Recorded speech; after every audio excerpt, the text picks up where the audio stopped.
Tonight, from Michael's 8th Avenue in Glen, Burnie, Maryland, live pro boxing returns to this venerable location for the first time in almost 7 years, as Jake the Snake Smith's Baltimore Pro Boxing brings pro boxing back to Glen Burnie, Maryland. Hello again, everyone. Happy New Year to you all. I'm Gary Digital Williams alongside Juan Marshall. We thank you for joining us here tonight from the venerable Glen Burnie, Maryland's Michael's 8th Avenue, where we have a card of both amateur and pro boxing. Amateurs are going on as we speak. We will, of course, bring you complete coverage, live coverage, blow-by-blow coverage of the pro bouts that will take place tonight. We'll talk about that as well, but as we look at 2017, Juan, we have a lot of things going on already and some great things starting to happen already in the year.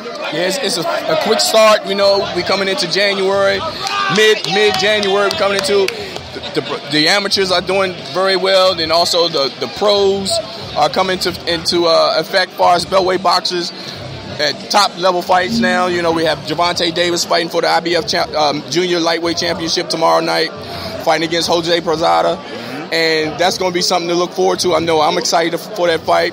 I'm excited for another world champion to be here in this area alongside Gary Russell with his featherweight championship. And, you know, we have to close out this month, we're going to have Lamont Roach Jr. He's going to be fighting this month on the 28th. And also going into February, we're going to have a card back at home at Rosecroft, February 11th, with King's Promotions coming back in town, which they've been coming back in town since, I think, the end of 2015. Now they're coming to 2017. And also, we're going to have, on the 18th, we got two fighters going to be kicking off on the 18th, with Thomas Top Dog Williams is going to be fighting Marcus Brown. That's going to be a good light heavyweight battle. And Thomas Top Dog closing out 2016, you know, he had a chance, the opportunity to fight for a light heavyweight title. It didn't go his way, but still he's back into the mix, opening up 2017. And also Jared Hurd, you know, he's opening up 2017 the right way, working to fight for that number one contender spot, hopefully, against Tony Harrison. And like I said, it's very busy this year, and going to this card now is the kickoff of it. No question about that. So as we talk about, we'll talk more about 2017, of course, give you the rundown of the card here tonight, but we want to kick off our pre-fight show tonight with a look back at 2016. Now, again, I've been very, very busy the last few weeks. We haven't been able to post all the awards like we normally do, and do I'm able to do the review of 2016 as I normally do, but you know, we're getting the information out, and live tonight, you're going to hear three of the awards that we have not put together. We have not put on the blogs yet. We're going to do those later on tonight, but we're going to announce it here tonight live on the Box On Belt with Google app for Android. Of course, we're brought to you by Real Time Pain Relief. Rub it on. The pain is gone in real time. Remember, visit www.freepainoffer.com for if you go to that website and buy $10 worth of Real Time Pain Relief, you get a free $10 tube of Real Time Pain Relief. Real Time Pain Relief, rub it on. The pain is gone in real time. So we called 2016 last year, the year of the voyage. And the reason is because, quite frankly, folks, a lot of things did not really happen in this area, okay? It was really an interesting year, in fact, because a lot of our top-level talent started making trips that were very important in 2016 in order to further their careers. And that's what we were talking about, you know. They created opportunities for themselves, but they couldn't take advantage of them. Right. And that's why 2017 for those same fighters is very important, that they come into this year to try to take advantage, or at least try to stay in a position to put themselves in and have great fights coming up, you know. And I think that's what some of them are doing. Mm-hmm. But like you said, closing 2016, it was very hard to make some decisions that we made, and we chose them because of I guess we had to really dig deep, right, to make these decisions. And so again, when you look at 2016, of course, Gary Russell Jr. made a successful defense of his world title, but he only fought once this year. He fought on April 16th in 2016, scored a second round TKO over Patrick Hyland. And Juan mentioned that Thomas Williams lost by fourth round KO Adonis Stevenson for the WBC lightweight title. he worked to get to that spot. The knockout over Edwin Rodriguez was very big in California, but he could not cash in on that with a championship loss against Adonis Stevenson. And at that level of competition, at that level, I don't. It's like it's not a pass, but I can understand because he keeps himself up there. He gave himself an opportunity to fight for a world title, and with him, that to me that's a very big stand, you know. And basically for now, in order for somebody else to get that title, basically Thomas Top Dog Williams put himself in the mix for somebody else to have to go through him to fight for that title. Right. You know, and that's a very good position to be in. So coming to 2017, he's still in a good position for himself. And of course, the other loss for the world title was Dominic Wade, and that was back on April 23rd at the Forum in Inglewood, California. Lost by second round knockout to Gennady Golovkin. And that was a tough loss.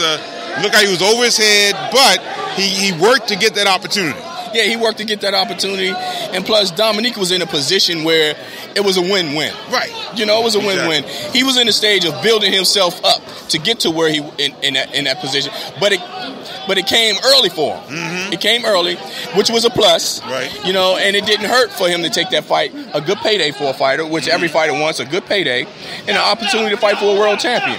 But for him, it came early. Yeah. He might not have been ready for it, but you can't turn that down. Right. No question about that. So when you look at those elite fighters going to that next stage, that left some prospects opportunities to build themselves into contenders. And again, you had people like Jared Hurd, who won 2 nationally televised contests back in June and November. He won them by knockout. Looked very impressive in both situations. And now he's in the top 10 among the super welterweights and 3 of the governing bodies. And one thing I can say about his whole entire career is the fact that from the day he started up until the point he is now, he's did exactly everything he's supposed to do to get to his position. Right. At the right time, and he's at the right place. Mm-hmm. And he's not telling himself that he's the greatest, but he's fighting his way there to be the great. Right. You know, and that's understandable. His whole team is doing a great job with putting him in a position to be there, making the right choices, taking the right fights. And that's what it's about. It's about taking the right fights at the right time. And that's exactly what they're doing. Yep, no question about that. The other one, of course, Mike Yes Indeed Reed. He fought 4 times in 2016, and now he's ranked 6th by the WBO at super lightweight. And, of course, Devontae Davis, you mentioned, he's got that world title shot coming up as we record this tomorrow night, 9:30 Eastern Time on Showtime for the IBF Super Featherweight Championship. He placed himself in the top 10 with 2 knockouts here in the country, and now he's in a great location. So that's where we are as far as the Warriors is concerned, and that left things, again, kind of sparse within the Beltway. We had 18 cards over the area in D.C., Maryland, and Northern Virginia. That's 1 less than 2015. But D.C. and Northern Virginia really did a good job in increasing the number of cards. D.C. had 8 cards this year, and the majority of half of them, I should say, were on national television. A number of them had world title bouts as far as, and they all ended up being in the same place in the D.C. Armory. Yeah, and that was a plus for D.C. because they're used to having cards. Actually, it's strange to say they're used to having it, but they are used to having them now. You know, big profile cards have been coming into DC. So when they do have one, it's a large card. It's a card that's meaningful. That's, you know, and it, like you said, it's championship bouts. Yeah.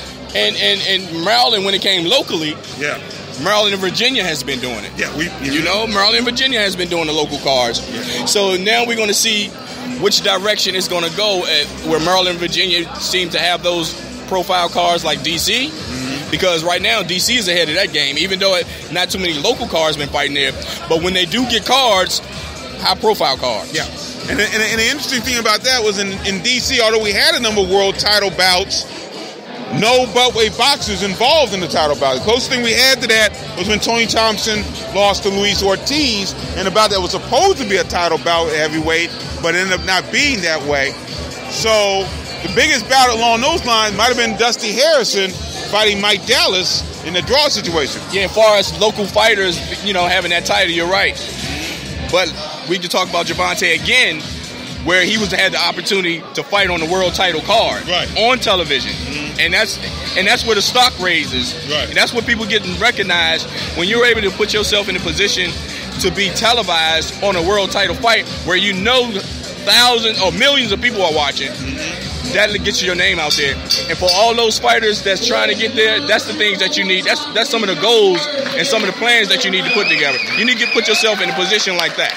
So you had Dusty Harrison fighting Mike Dallas that night. So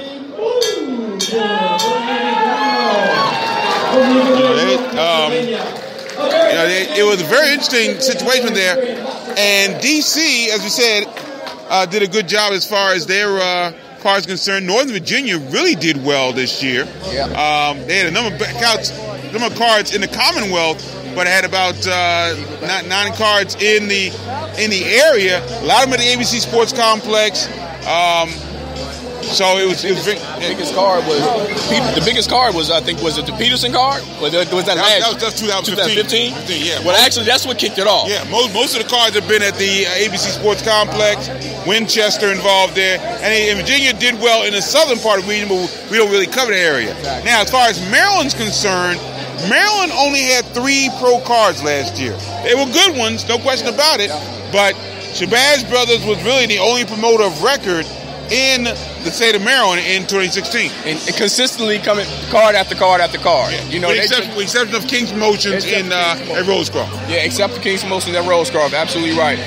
And that's one thing about the northern part of Maryland, which is Baltimore. Right. We're starting to get a lot of cards put together because of Shabazz Brothers Star Style. And luckily we do have King's Promotions coming from Pennsylvania coming down here to throw cards, which keep the mid Maryland side, which is the Prince George's area, keep that side busy and occupied, keep things at Rosecroft going. Now the interesting part about it, the MGM Grand comes to play. Exactly. What's going to happen and who's going to be the promoter to get there?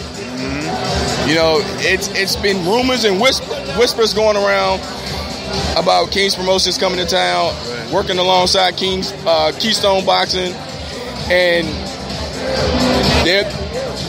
King's Promotions, they have the resume because I talked about them last year. A lot of the fights that they've been going, that's been televised, if you haven't noticed, you saw Marshall Kaufman in the background. You saw Marshall Kaufman and King's Promotions. If you haven't seen that KP banner during the weigh-ins, it's been King's Promotions that's been televising these cards. I actually keep a promoter behind these cards.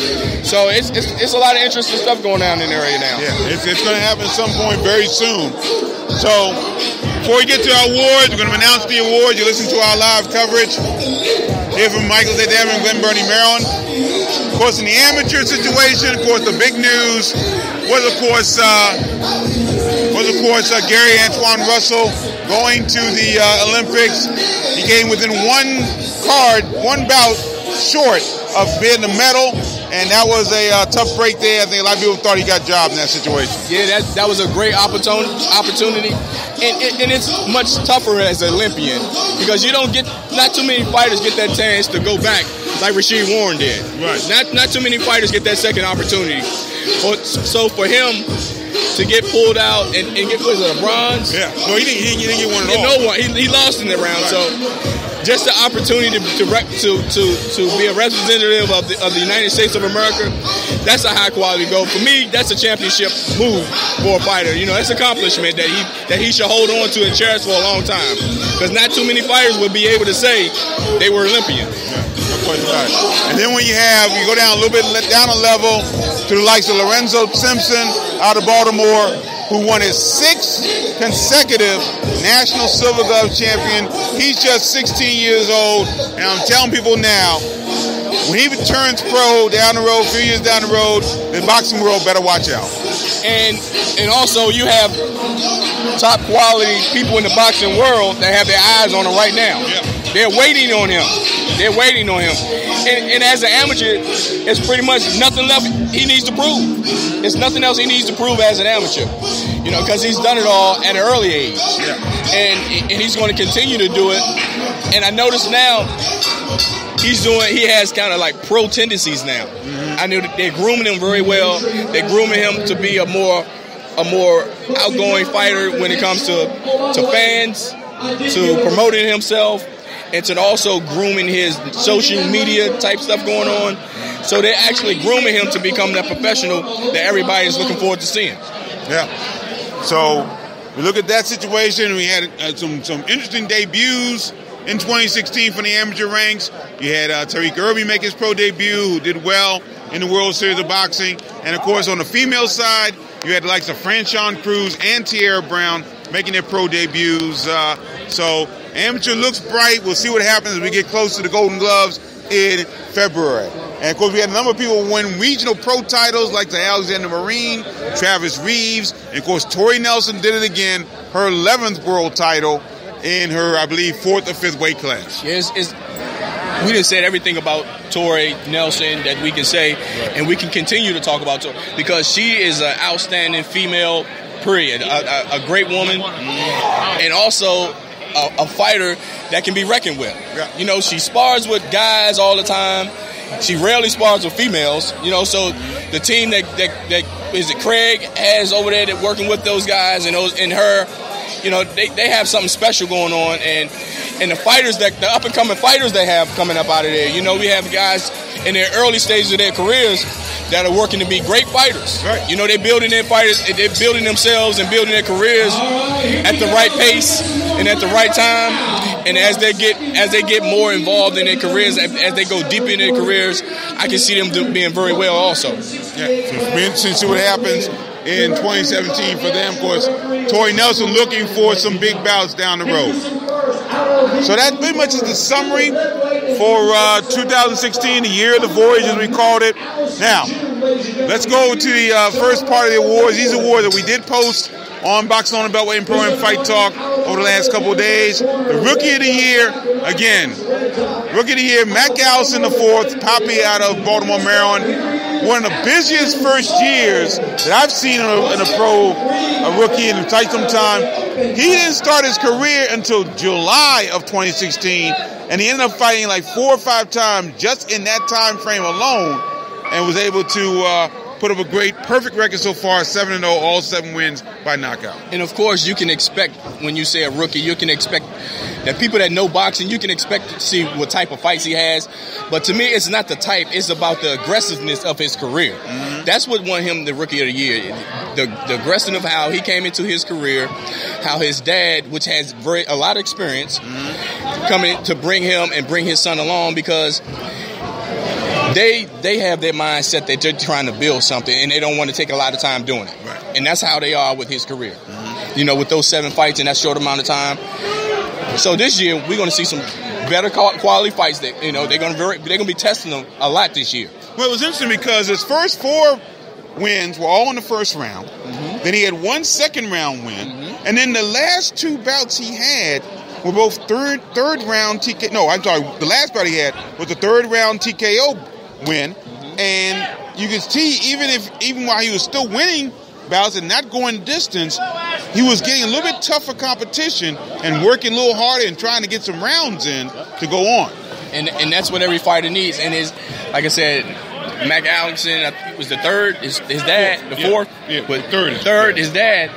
You know, he knows what he's doing. He knows that he wanted to jump him out there fast, get him some wins, build confidence, which doing that, which he did. Let the fights get tougher, let the rounds get longer, get deeper into the rounds. So now, I'm not shocked if he goes the distance in a 4-round fight, because that's what they're trying to do. They want to see his endurance. You know, they want to see how he adjusts when that same guy he was knocking out still is standing in front of him. Right. That's what tells you what kind of fighter you have. You know, that's what tells you that everything you've been doing in the gym is coming to light. You know, instead of those first round knockouts, you're able to go the distance. You're able to see your endurance. You're able to see your stamina in the ring. We're able to see if you can adjust. Mm-hmm. And that's what that's about, and that's why he won Rookie of the Year. Yep. Mac Allison IV. They call him Poppy out of Baltimore, Maryland. 7-0, 7 KOs. He's our Rookie of the Year in 2016. The hardest category of this year, without question, was the Prospect of the Year. And the reason why it was so hard, because we're at a stage now here in the Beltway where a number of prospects that are making quality moves. And they're setting themselves up for possible contender status in 2017. And 3 guys did it so well that Juan and I could not distinguish between the 3. So we just ended up giving them to all 3. Okay? The first prospect of the year out of Forestville, Maryland, he's 12-0, 4 KOs. He is Michael the Professor Fox. And I tell you, inside the ring, there's not too many that are more fundamentally sound, for his age especially, but fundamentally sound, period, than Michael the Professor Fox. I always tell him when I see him, you are the most technical sound fighter I've seen in boxing. Consistently, every fight. Some fighters you see it, and you might see it in certain rounds. Each and every round he fights, all technique, and he sets up everything. And of course, in boxing, you're going to get hit. That's part of the game. Even when he gets hit, he knows how to slip punches. He still stays with his game plan, and he puts punches together to set up other punches. He might not have the knockouts, but guess what? A good fighter with his technique can develop a knockout, and he'll develop power if he lands it correctly. And that's what he does. And the way his career's moved, he has his early fights, and then each fight after that, he's brought something extra, and his opponents have been something more and more to actually show him more and more each and every fight. And that's what he does. What's interesting, his last 2 fights were in his 8-round bout. He went up to the 8-rounders by the end of 2016, and he stopped 2 pretty tough guys in Sumner Martin and Juan de Xavier Rodriguez out of Haymarket, Virginia, and he really looked great in both those bouts. And like, if he keeps fighting the way he is, which I know he is, because right now it's just him. Yeah, it's just the person, it's the fighter he is, and that will never change. At least I think that will never change. Everybody has their style that they stick to. Just like you see Floyd Mayweather fight the same exact way each and every fight, Mike Professor Fox will fight the same technical fight each and every fight. And for him, he's teaching. His trainer is not teaching him how to throw the punches. When you become a good fighter, it's teaching strategies to how to win your next fight, and that's what he does in the ring. Yep. So Michael Professor Fox, one of our 3 prospects of the year of 2016. The second one we're going to talk about pretty much came out of about as close to nowhere as you can possibly talk about, and plus he really came back after a couple of early losses in his career and really has elevated himself to one of the better cruiserweights in the country and looking to be one of the better cruiserweights in the world. Out of Baltimore, Maryland, he is Travis Sevier Reeves, record of 13-2-2, 7 KOs, has been on a roll all throughout the last year and a half or so. And this past year, 2016, he fought twice, both for regional titles, and one was a step above the other. First, the bout against Larry Pryor on May 14th for the Maryland State Cruiserweight title, and then the USBO Cruiserweight title. His second round blistering knockout over Aaron Catroci at DuBurns Arena in Baltimore in November. That put Travis Reeves in this category as one of the winners. And like you said, once he got back into boxing consistently, back into fighting consistently at a cruiserweight. Now you remember this last fight, he actually dropped down to light heavy. That's right. You're absolutely right. He dropped down to light heavy. That's very true. And strategically, that's great because all that he accomplished as a cruiserweight, and he brought him. And the last time you talked to him, I asked him, I was concerned about your power. Right. But he even brought his power down with him to light heavyweight. So that tells me 2017, his career is going to be it's unknown right now. Right. And when I say unknown, I mean unknown far as how far he can go. Right. I don't see it depleting at all. Well, he's got an IBO international title shot coming up in March, I believe it is, in Australia. So that's scheduled for him. So Travis Reeves, outstanding 2016 for him. The third one made a nice natural progression to where he was in 2016 when you and I named him the Beltway Boxing Rookie of the Year in 2016. He had an outstanding 2017, mostly on the road and a couple times on television.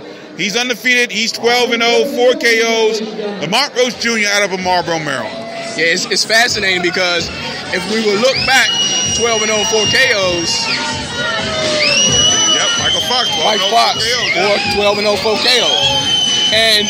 And with saying that, like you said, we had to give all three the award because at different levels, they did the same thing, right, but on different platforms.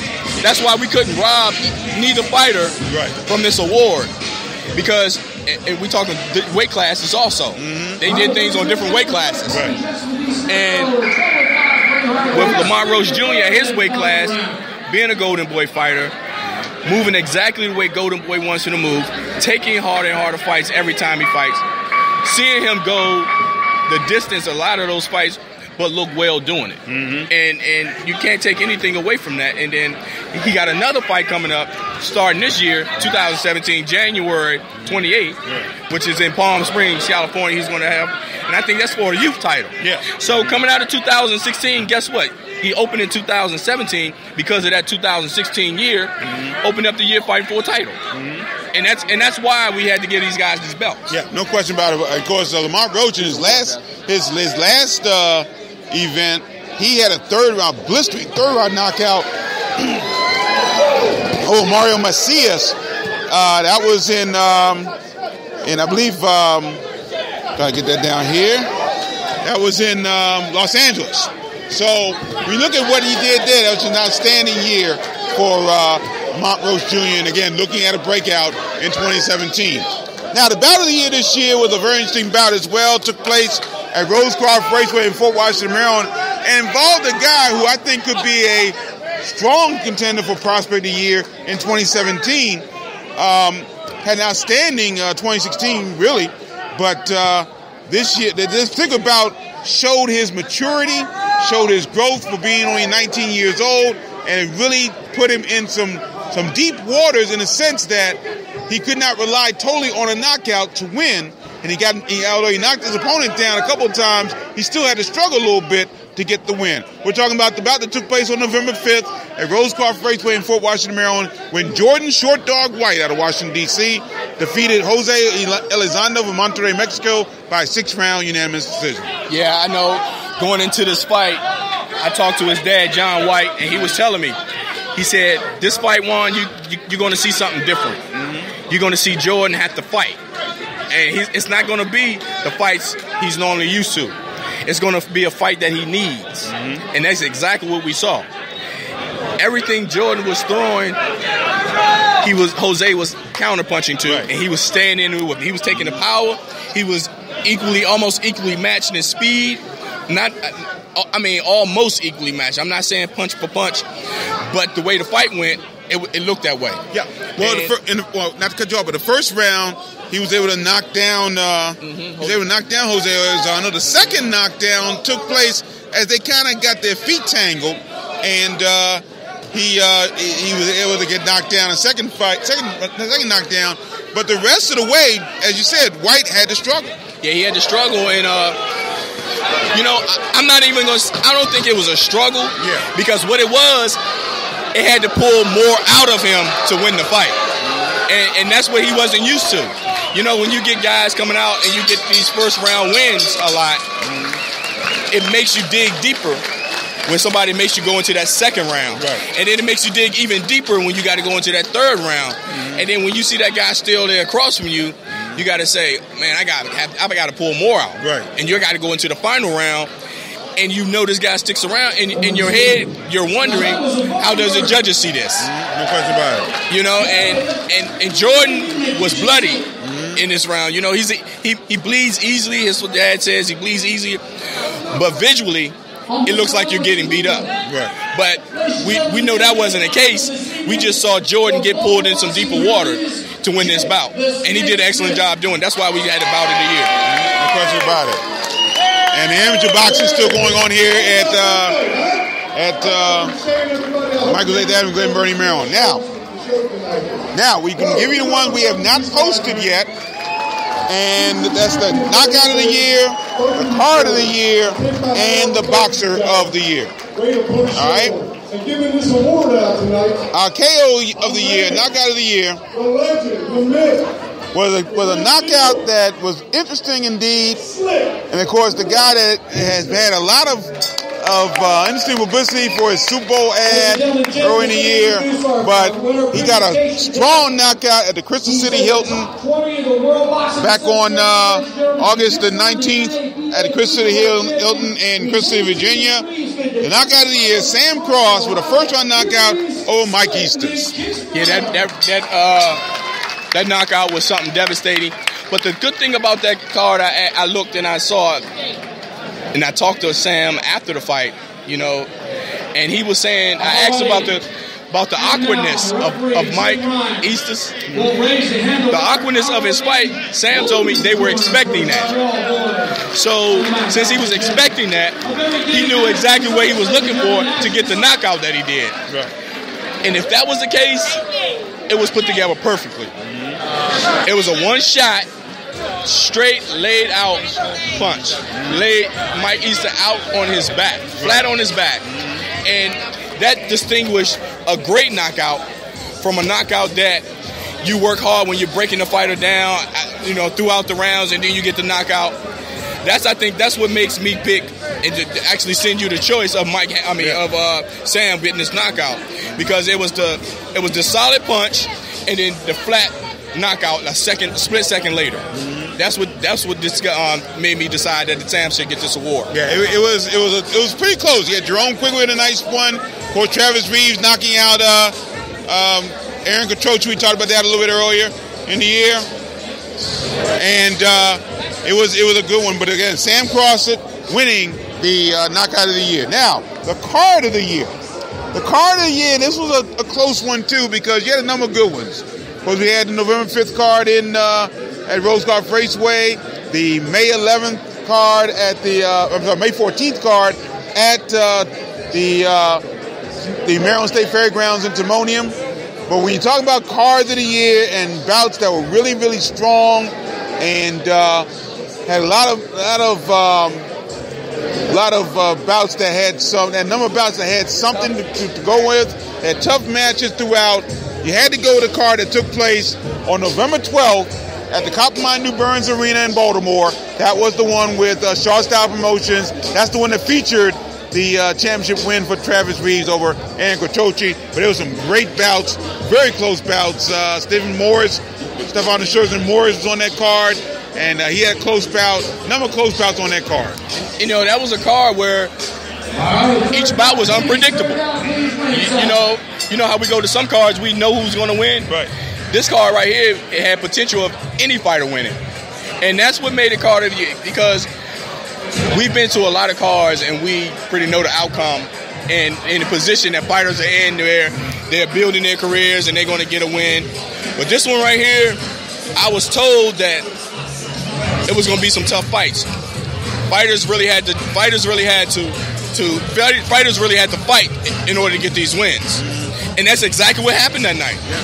You had some fighters that walked away with some doubt if they won the fight. Mm-hmm. You had some fights that were put in the judges' score, just sent to the judges' scorecards. Right.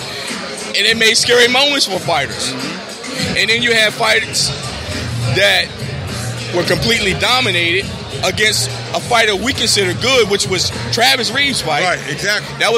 We thought was going to be a good bout, but Travis went in and dominated the guy. And, you know, it's things like that. It was an all-around card with every different scenario in it that made this card of the year. That's why we chose it. No question about it. You can hear that complete card right here on the Box On Beltway Google app for Android. It's archived there. That complete card is online there. You can hear it for free.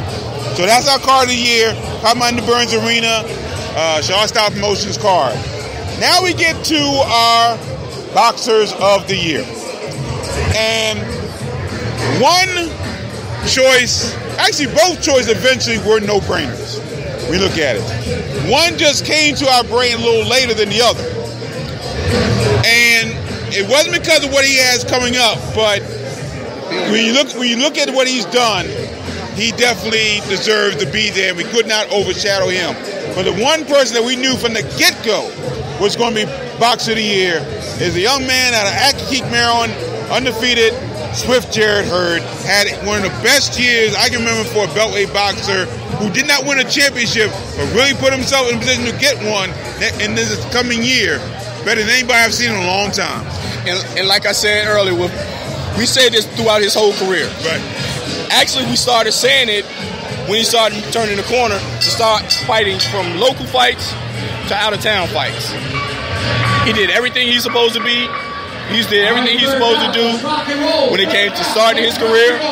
He did everything he was supposed to do to get noticed when he turned the corner to start fighting a little bit of competition. And then he gets signed by Al Heyman. And then he gets put in fights that still test him a little bit. Mm-hmm. Not saying it's going to make him a world champion right now, but it put him in a position where he can get his name recognized, and that's exactly what he's doing now. And then now, like I tell you, he has a fight coming up, which puts him up there with the top guys in the junior middleweight division. You know, he's named up there with the top 5 guys. You know, so it's a no-brainer for that guy to happen. Yeah, he made himself a household name in 2016. Jarrett Hurd did. I mean, he made Dan Rayfield's list of outstanding prospects of 2016.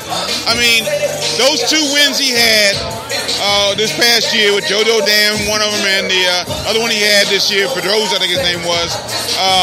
Not Pedroza, excuse me, I'm here remember now, fan. But the 2 wins he had just put him on the map with impressive wins.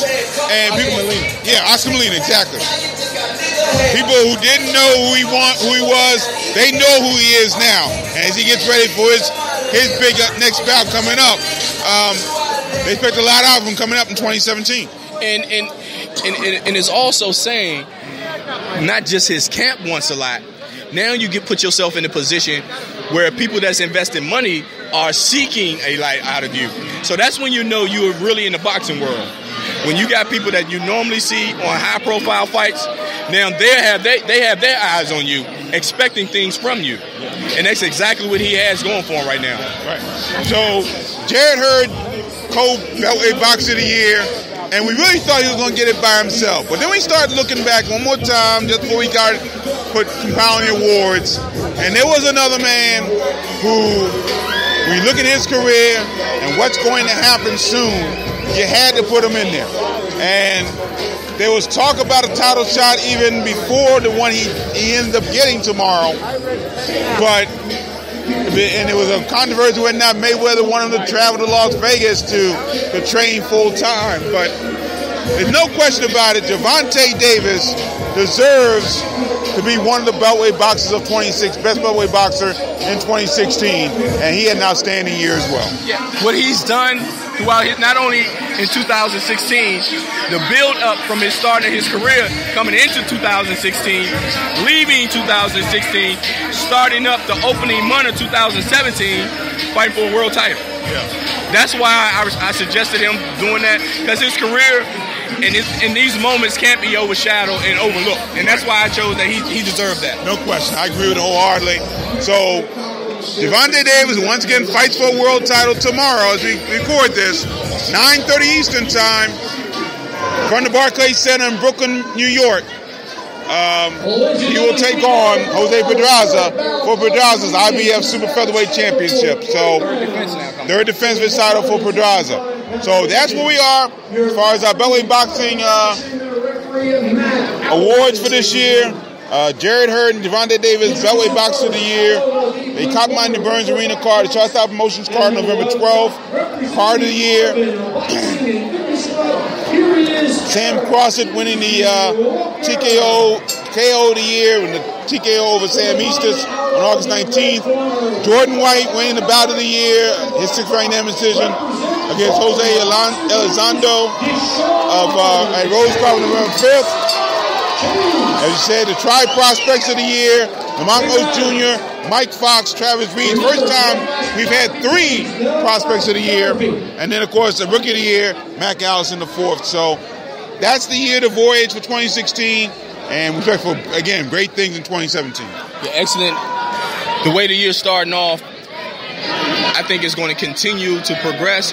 But like I told you, in the previous years, we were saying Maybe not locally, we might not be as busy because all those fighters from 2012 that started, like the Mike Reeds, Dusty Harrisons, all those guys have moved on. And they are in positions like Gervonta Davis is putting himself for world titles. And that's what's great to see. Right. We saw these guys progress in 4 years. You know, and now they're heading to their 5th year fighting for the entire nation. And actually across the world. Those same guys within 4 or 5 years are fighting for the world now, not just locally. Right. And for us, the local fans. And that's the progression that every fighter should have when they want to become a boxer. I don't care what location you live in. If you want to do this sport, look at the big term, the long-term business of it, you know? You promote yourself well, and you want to put yourself as a good product to sell to a top promoter or a top manager so they can take you on and take your career as far as you wanted to be. No question about it. So that's our awards for 2016 Beltway Boxing Year in Review. We're going to take a break here, and we're going to wait for the pro show to come back, and we'll come back and do our pro card for you and run that down for you. So once again, we hope you enjoyed our pre-fight card as far as the Beltway Boxing Year-End Awards for 2016. And we'll post them up tomorrow on Boxing on Beltway and Pro-Am Fight Talk. So you can see for yourselves. And by the way, we have to thank Ross Malavinsky for outstanding work as he's done the last few years for us as far as giving us the award looking, the design has been phenomenal again. So Ross, thank you so much. And we'll see you in February as we go to Rosecroft Raceway, February 11th with King's Promotions. So we'll be back in a few minutes for we're in our 3rd amateur card here, amateur bout here. So far, Andy Bueno from Lincoln Way, York, Pennsylvania defeated Dorian Bostic of Baltimore. Dave Sewell, Jim, at 140 pounds. Terrell Boyd, 168 pounds, out of Macalison, Jim, defeated Ashton Sykes of Baltimore.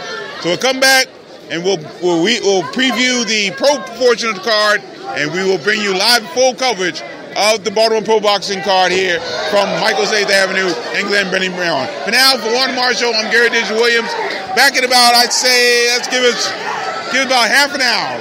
And we'll be back around 9:45 for pro boxing from Michael's 8th Avenue. Until then, take care, everyone. Thank you.